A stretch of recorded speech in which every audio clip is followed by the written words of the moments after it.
We've tipped over boiling point here. They're in there. Go in there!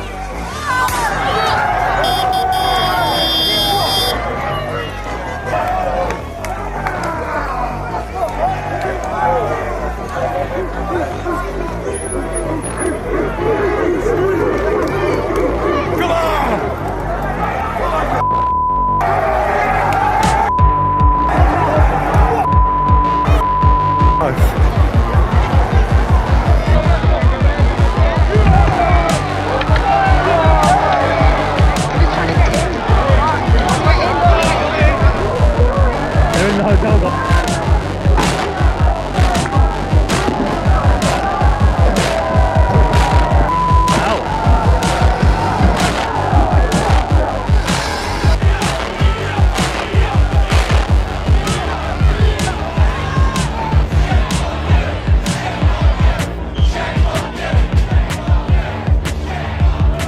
I guarantee you will regret taking part in this disorder, whether directly or those whipping up this action online and then running away themselves. This is not protest. It is organised, violent thuggery, and it has no place on our streets or online. Right now, there are attacks happening on a hotel in Rotherham. Marauding gangs intent on law-breaking, or worse. Windows smashed, fire set ablaze, residents and staff in absolute fear. There is no justification, none, for taking this action, and all right-minded people should be condemning this sort of violence. People in this country have a right to be safe. بزرگترین بحران آشوب در سالهای اخیر در انگلیس رخ داد، آشوبی که راستگرایان افراطی در برابر مهاجرت و پناهندگی ایجاد کردند. در این ویدیو با همدیگه نگاه میکنیم که دقیقاً چه اتفاقی افتاد و چه عواملی بریتانیا رو به این نقطه رسوند. با من همراه باشید تا بریم ببینیم داستان چیه. بریم.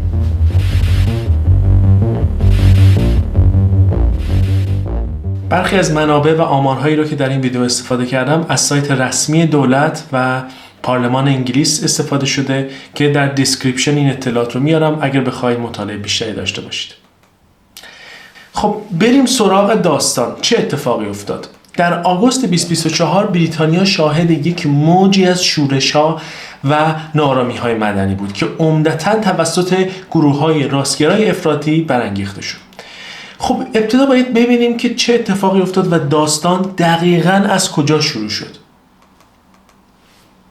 29 جولای 2024 یک حادثه ناگوار چاقوکشی در رویدادی که برای کودکان در ساوثپورت بودش رخ داد که منجر به کشته شدن 3 دختر و زخمی شدن شدید چندین نفر دیگه شد. اطلاعات نادرستی به سرعت در شبکه‌های اجتماعی پخش شد و این حادثه رو به اسلام و مهاجرت مرتبط کردند. این موضوع خشم عمومی مردم رو برانگیخت و به یک عامل محرک برای این ناآرامی‌ها تبدیل شد. حالا این اطلاعات نادرست از کجا اومد؟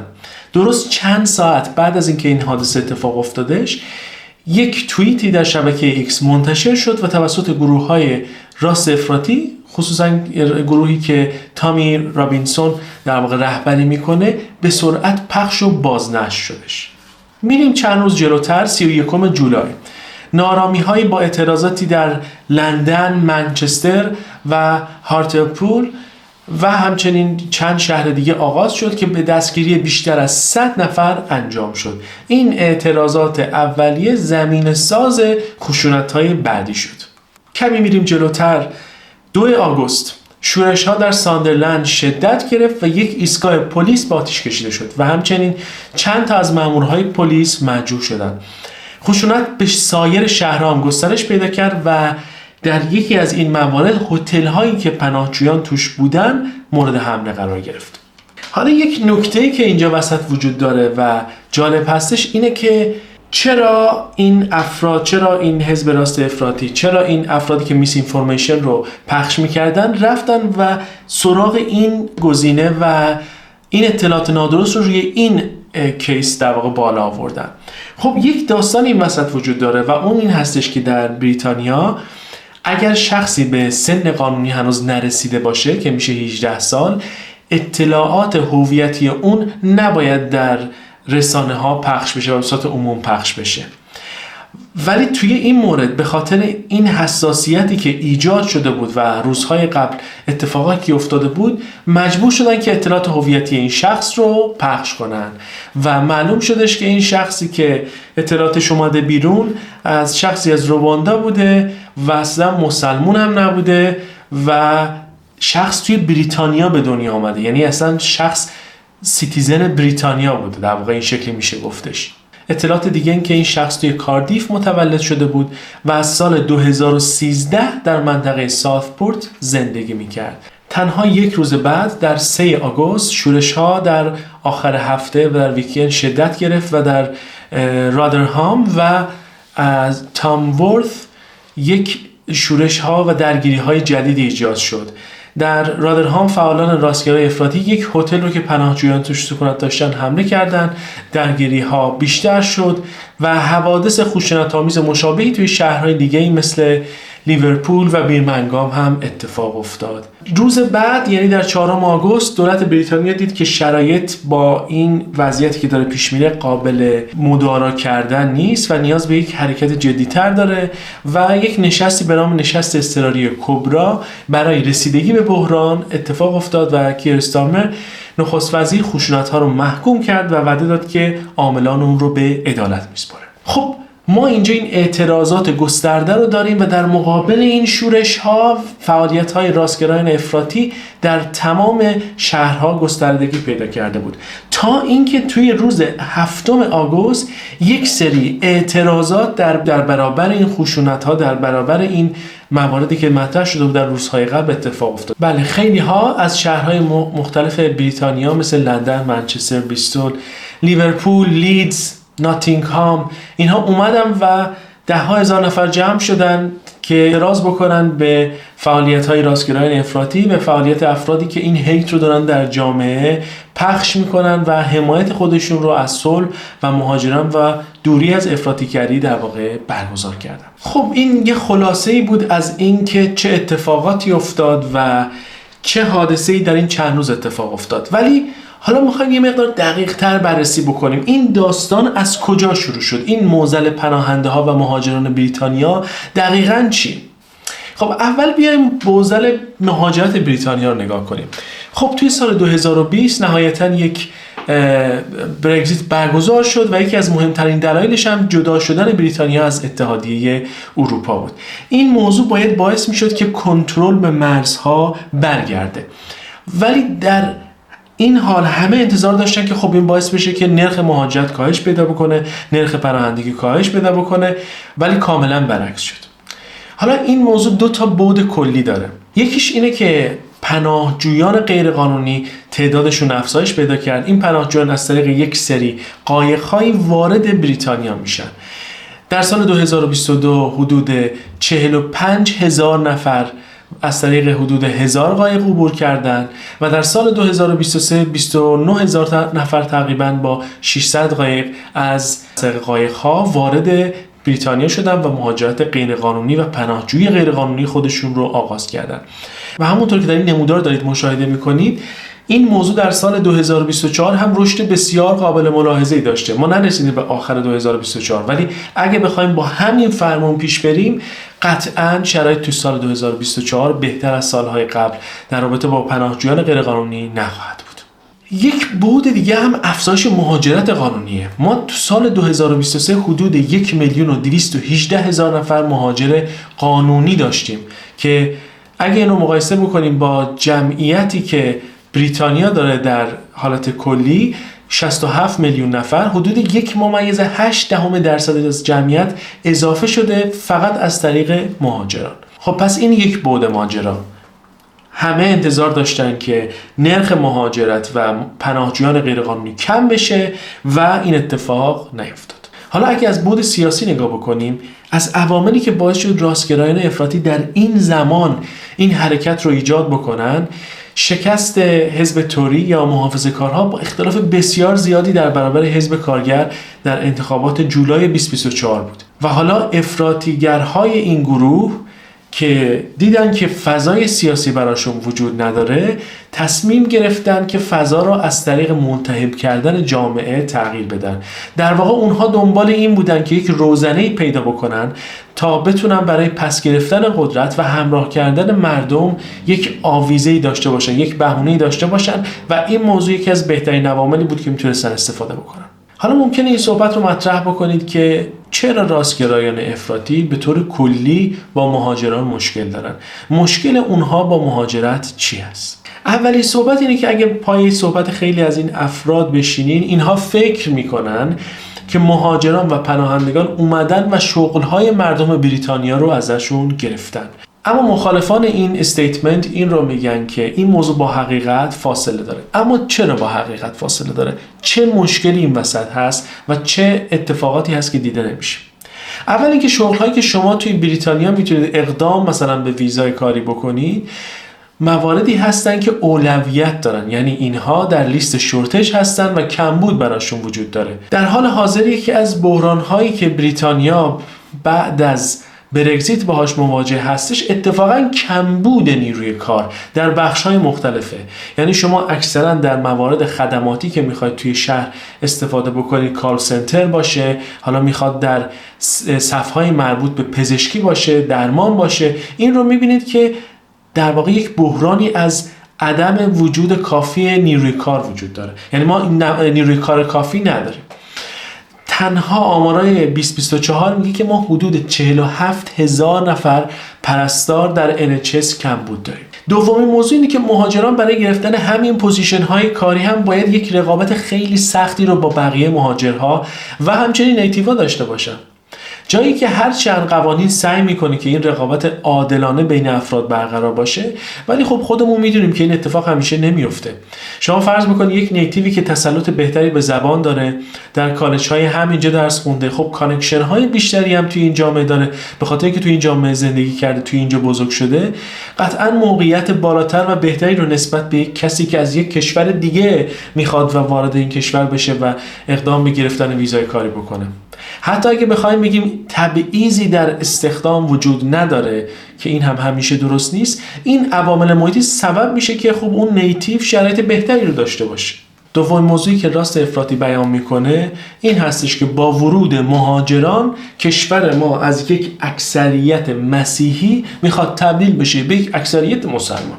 یعنی این چیزی هستش که همه جا با عنوان در واقع تهدید و با عنوان فشار دارن عنوان میکنن. اصلا این یکی از عوامل مهمی هستش که فار رایت موفق شده برای جذب ایده هاش از مسیحیت هم استفاده بکنه. این گروه میگه که ورود مهاجران تسلط مسیحیت رو در انگلیس کمرنگ میکنه و در نتیجه باید باهاش مبارزه بکنیم. تامی رابینسون که رهبر یکی از همین گروه های راست افراطی هستش که کل این داستان هم یکی از عواملش بوده، در یکی از تظاهراتی که توی مرکز لندن داشت گفت Christ is King. این رو در یک صحنه بسیار عمومی و در جمعیتی که در واقع اصلی بودش بیان کردش. حقیقت این هستش که توی بریتانیا هر کسی آزاد هستش که دین خودش رو انتخاب بکنه، مادامی که موجب آزار و اذیت فرد دیگه‌ای در جامعه نشه. حالا بیایم بررسی بکنیم که این موضوعی که راستگرایان افراطی بیان میکنن چقدر با حقیقت فاصله داره و چقدر درست هستش. بر اساس آمارگیری‌های رسمی که در سال 2021 انجام شده، مسیحیت در حال کمرنگ شدن در بریتانیا است. اما اون چیزی که داره جای مسیحیت رو میگیره اسلام نیست. اون چیزی که داره جاش رو میگیره افراد به نداشتن دین دارن گرایش پیدا میکنن. کل جمعیت مسلمان انگلیس فقط 6.5% هستش، چیزی که با ادعاهای راستگرایان افراطی کاملا تفاوت داره و اینجا هم داره خودش رو نشون میده. حالا خب کسی میاد میگه که اگر مهاجرت افزایش پیدا بکنه این آمار هم تغییر میکنه. خب قطعاً بر اساس ترکیب جمعیتی مهاجران ورودی مقدار این آمارها جابجا میشه، ولی اینطوری نیستش که دیگه نصف جمعیت اینجا مثلا مسلمان، هندو یا یهودی و این موارد بشه و این موضوعی نیستش که درست باشه. ولی خب مهمترین موضوعی که به طور کل در برابر اینطور کلیم ها، اینطور صحبت ها برقراره اینه که بریتانیا از سکولارترین جامعه ها در جهان هستش. یعنی دین کمترین نقش یا میشه گفت هیچ نقشی رو در قوانین کشور نداره. یک سری فقط فرمالیتی هایی رو در مورد پادشاهی داره و به غیر از اون نقش دیگه‌ای در حال حاضر نداره. این یعنی اینکه قانون پشتیبان آزادی افراد با هر دینی که هستن و تضمین کننده این هستش که دین جایی رو نخواهد داشت و مزاحمتی رو ایجاد نخواهد کرد. اما یه نکته مهم دیگه هم در رابطه با ادعای مسلمان شدن بریتانیا به دلیل حجم مهاجرت و پناهندگی وجود داره. من میخوام ازتون خیلی خوب به این داستان توجه بکنید. این نموداری که مشاهده میکنین بیشترین تعداد افراد مهاجر ورودی در سال 2023 در بریتانیا هست. اگه نگاه بکنید میبینید که بیشترین تعداد مهاجر ورودی از کدوم کشور بوده؟ از کشوری که مسلمان نیست، از هند داره وارد میشه و بعد از اون هم چین و اوکراین هم که همینطور که توی این کشور داریم مشاهده میکنیم اصلا اکثریت مسلمون ندارن. در نیجریه هم تقریبا حالت 50% هست بر اساس آمار، یعنی نصف افراد اونجا تقریبا مسیحی هستن و نصفشون مسلمان هستن و پاکستان حالا یک کشور مسلمان است بین اینا. پس این ادعا که بیشترین تعداد مهاجر ورودی مسلمان هست و داره یهو مثلا جامعه رو داره تکون میده و ترکیب جمعیتی رو داره عوض میکنه، بر اساس آمار و اطلاعات یک کلیم کاملا دروغه. این کلیم مثلا صحت نداره. یه ادعای دیگه هم این بوده که منابع زیادی به پناهندگان داره مصرف میشه. این هرچی ما داریم ریسورس داریم و این پناهندگان دارن قوت آب میدن میخورنش. درسته؟ خب حالا من برای اینکه این آمار پناهنده ها رو راحت‌تر و ملموس‌تر ببینیم، من آمار این پناهنده ها رو میام توی این نمودار کنار این آمار مهاجران میذارم که مقایسه بکنیم تعدادشون رو با هم دیگه. حالا میبینیم که در سال 2023 بیشترین تعداد پناهجوی ورودی واسه کدوم کشور بوده؟ برای کشور آلبانی بوده با 17500 نفر. بعد از اون افغانستان بوده 12500، ایران 10800 تا و عراق 8300، سوریه 7900 اپلیکیشن. خب این میشه بیشترین تعداد پناهجویان ورودی که داریم. حالا برگردیم یه بار دیگه به تعداد مهاجر ورودی به بریتانیا که در سال 2023 اتفاق افتاده. خب ما یک سری ویزایی داریم به نام ویزای تحصیلی و کاری که با دو تا رنگ بنفش و یشمی تو این بالا مشخص هستن. درسته؟ حالا اگه اینجا دقت بکنیم می‌بینیم که اون میزان پناهنده ها هم با اون رنگ سبز مشخص شده و یک منحنی با خط نارنجی وجود داره که روش نوشته humanitarian یا بشردوستانه. حالا این داستانش چیه که نه ویزای کاریه، نه تحصیلیه، نه پناهندگی؟ پس این چیه؟ اگه حالا دقت بکنیم می‌بینید که قبل از 2021 تقریبا همچین ویزایی رو حداقل توی سالهای اخیر ثبت نکرده بودن. ویزای بشردوستانه نوعی از اپلیکیشن‌های ورودیه که مهاجران به بریتانیا پناهنده حساب نمیشن، یعنی توی آمار پناهندگی به هیچ عنوان نمیان، ولی عملاً توسط یک طرح‌های خاصی، اسکیم‌های خاص دولتی میتونن افراد وارد بشن. مزایای این داستان اینه که افرادی که از این طریق میان اتفاقا نسبت به افرادی که از طریق پناهجویی میان شرایط خیلی بهتری دارن و در محافظت خیلی بهتری هم نسبت بهشون میشه اگه بخوایم مقایسه بکنیم با پناهنده ها.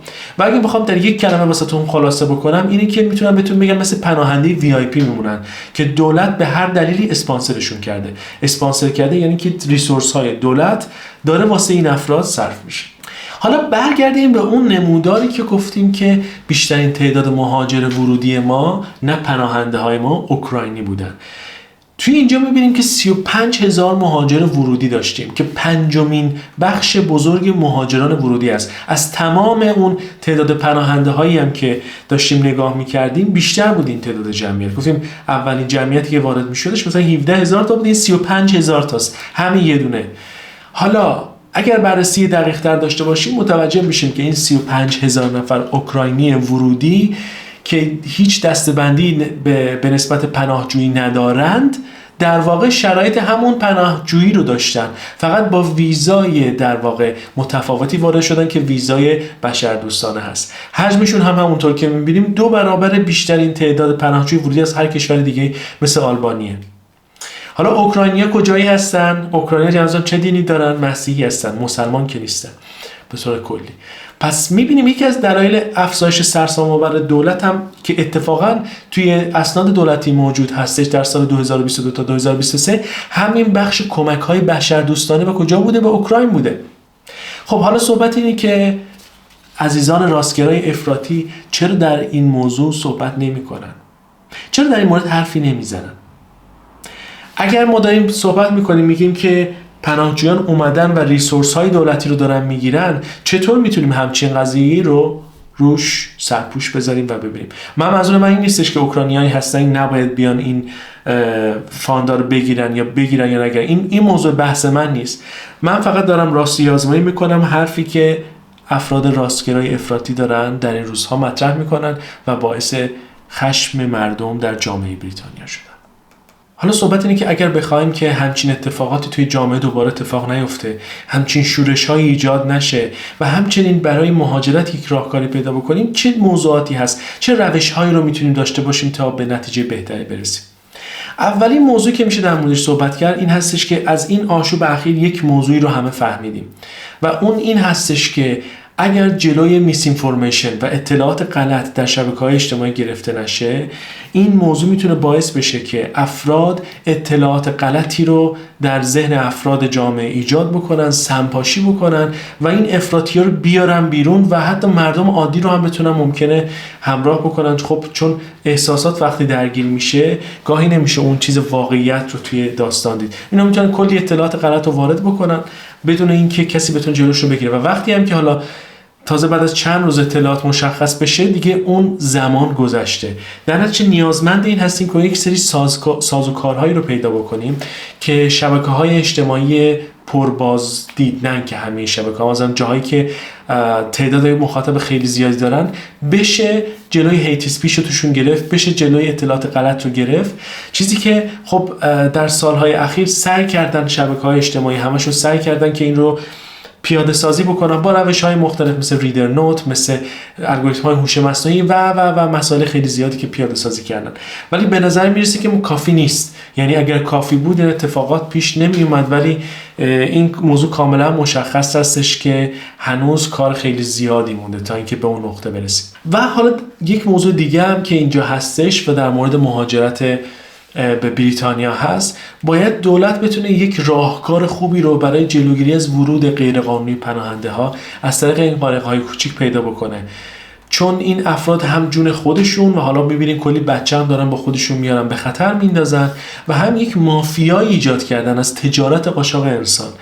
بعد همین پناهنده های غیرقانونی میان وارد کشور، مشکلات بیشتر ایجاد میشه برای کسایی که میخوان کشور رو مدیریت بکنن و حالا همین دولت فعلی و حزب کارگر قول داده که راه حلایی رو برای این موضوع در دست اقدام داره، از جمله افزایش امنیت مرزی و باید دید که به چه صورت خواهد بود.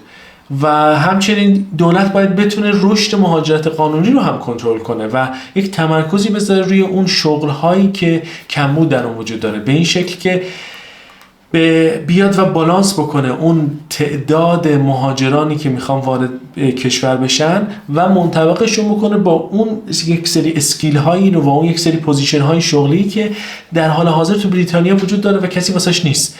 باید این بالانس ایجاد بشه و اون دولت میتونه این کار رو انجام بده. دولت میتونه در این زمینه وارد بشه و همونطور که حالا توی منیفستوی حزب کارگر هم اومده بود، یک سیستم امتیازدهی جدیدی احتمالاً طراحی خواهد شد برای این موضوع، چیزی که شبیه به مهاجرت به استرالیا و کانادا باشه. حالا من اومدم یک ویدیوی کامل در مورد سیاست‌های جدید مهاجرتی بریتانیا گفتم که هر دو تا بحث پناهنده‌ها و مهاجرت رو اونجا توضیح دادم. حالا این بالا براتون میاد، لینکش هم توی دیسکریپشن میارم. نتیجه گیری. خب نتیجه گیری کلی این که یک سری نارامی ها که توسط ترکیبی از اطلاعات نادرست و تنش های طولانی مدتی که توی بریتانیا برای مهاجرت و اختلافات اجتماعی سیاسی هست اتفاق افتاد. دولت در تلاش هستش که تا نظم رو برگردونه، اما چیزی که این وسط وجود داره اینه که جامعه بریتانیا بعد از وقایع 2024 و این آگوستی که گذشت دیگه مثل قبل نخواهد شد و این قطعاً تاثیرات بلند مدت زیادی رو در زمینه‌های مثلا مدنی خواهد داشت، در زمینه‌های اجتماعی خواهد داشت، در زمینه‌های فرهنگی خواهد داشت و مثل یک زخم یا ووند میمونه. حالا باید ببینیم که این سیاست‌هایی که در مورد کنترل پناهندگی و همچنین خصوصا قایق‌ها و مهاجرت‌ها که دولت بریتانیا گفته در موردش کار خواهد کرد و حزب کارگر در عمل به کجا خواهد رسید. آیا شرایط بهتر خواهد شد یا همشون فقط به یک صورت در واقع نظری و شعاری باقی خواهند بود. ممنونم که تو این ویدیو هم با من همراهی کردید. این ویدیو رو هم با کسایی که دوست دارید به اشتراک بذارید. تا درود دیگر، بدرود.